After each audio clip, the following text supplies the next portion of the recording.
Hello, my name is Brian Mitchell, and this is my story of the early years in the war. I was born in 1929 and in a little town called Winchester, where there's a world famous cathedral, and I can remember my mother taking me in a baby pram, or pramulator, round the church and the river that flowed by it. I remember that well. After that, we moved to London because my dad worked for the federal government in England. I went to a school when I was 5 years old, and it's down the road, and it was a very boring, uninteresting school. I hated it. And I remember the teachers, they used to smack us kids if we talked out of turn. But then I grew up a bit older, and I moved to onto another secondary school, real posh, nice school. But then the war had already started. It didn't bother me. I was 10 or 11 years old, and it didn't mean a thing to me.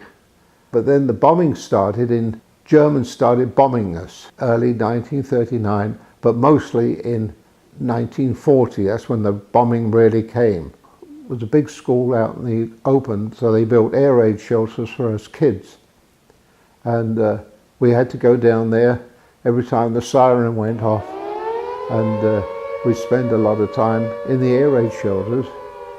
And one of the amusing things I remember was we had rationing in England, but for some reason candy rationing was available to us kids, because they thought if we spend all our time in the air raid shelters, we've got candy to eat.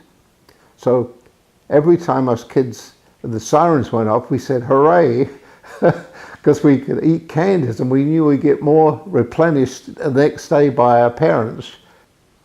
I was living about 15 miles outside the heart of London, and the planes you'd see hundreds of them going over. I mean, I used to go out there to watch the planes going over when I could, you know, because us kids, we were told by the air raid wardens, you kids get into the air raid shelters, and we'd sort of see, you know, the war going on. It was, you know, it was exciting. You know, we had no fear at that age.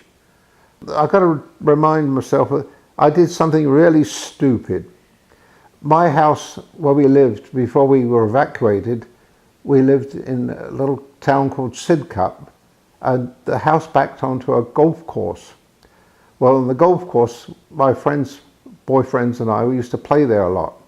We were over there one day, and we found an anti-aircraft shell that had been shot up into the air. So my friend and I, we thought, we want this as a souvenir. And this is so stupid. And we figured, what the heck?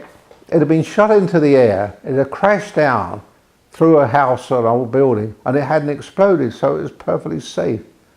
So we rolled it, because we couldn't lift it, it was too heavy.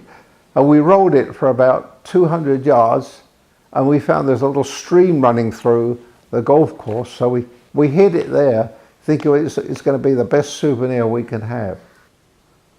And then I always remember, because I never told my dad, mum, anything about this, but about 2 or 3 weeks later, the police were all knocking at the door of the house, and they wanted to know if we'd had anything to do with what had happened. So, but Dad didn't know anything about it, so he naturally denied it. This is when my father decided, I've got to get you two boys away from all this silly nonsense, and he evacuated, or sent us right down into Devonshire, which is about 250 miles west of London. It'll be December of 1940. That's the time I got evacuated to Torquay.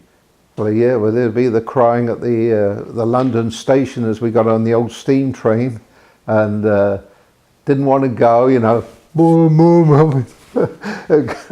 It was okay. It was a good system. I had a nice family of people. In a way, I really enjoyed myself down in Torquay. It's a lovely resort, and it's right on the seafront. We used to go to school, you know, in the summer. Evenings were bright. We'd go swimming, because there wasn't much fear down there of invasion. one day we're all down there, there's about 4 or 5 kids, maybe more, and about 2 or 3 Focke-Wulf 190s come out of the sky. And some of us were swimming in the sea, and these planes come over, and they were firing their guns right over us, but not at us. They were firing at us, and they dropped a couple of little bombs and they hit a church. But the thing was, when these planes came over, I was out of the water at the time, but there was about 3 or 4 guys. They saw these planes coming in, and they only come in over the water at about 40 or 50 feet. So I suppose they're below radar, or because radar was in existence then. About 3 guys swam out of that water so quick, they made Tarzan look silly. They couldn't wait to get out of the water. Well, I was still down there on my own for about 2 more years. And then the bombing of London had stopped completely. So the authorities, whoever they are, decided that the school can be removed, can come back to London again. And I bet you we hadn't been back there more than 2 weeks or so, then the Germans started shelling these V1s at us. And these are like little airplanes. They were the first rockets, the V1s. They sounded like motorcycles. Boom, boom, boom, boom, boom, boom, boom. But they did a lot of damage. The war was getting to the end, you know.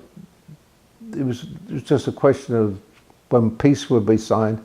VE Day came along, Germany surrendered. You know, and you probably know the whole story from there onwards. As I got a bit older, all my new friends that I made, they're all keen motorcyclists. So naturally I had to go out and buy a motorcycle, and I loved it. I was on that motorcycle all the time.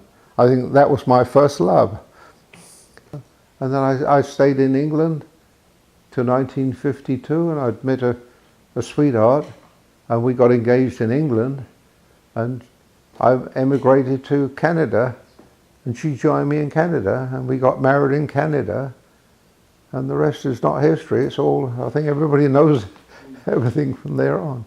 Yeah.